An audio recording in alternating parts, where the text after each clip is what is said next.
Behind every customer decision is a trail of data, clicks, purchases, preferences.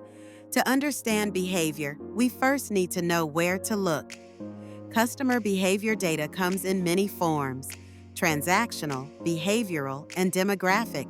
Transactional data shows what was bought and when. Behavioral data reveals browsing habits. Demographic data tells us who the customer is, their age, location, or income. But raw data doesn't just fall into our laps. It must be collected responsibly. Surveys reveal motivations. CRM systems store histories, and web analytics track touchpoints. Each source has strengths and limits. A mix leads to richer insights. Data quality matters. Outdated or biased data can mislead us.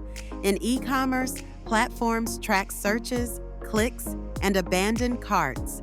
Strong behavior analytics starts with strong data, turning scattered signals into strategic insight.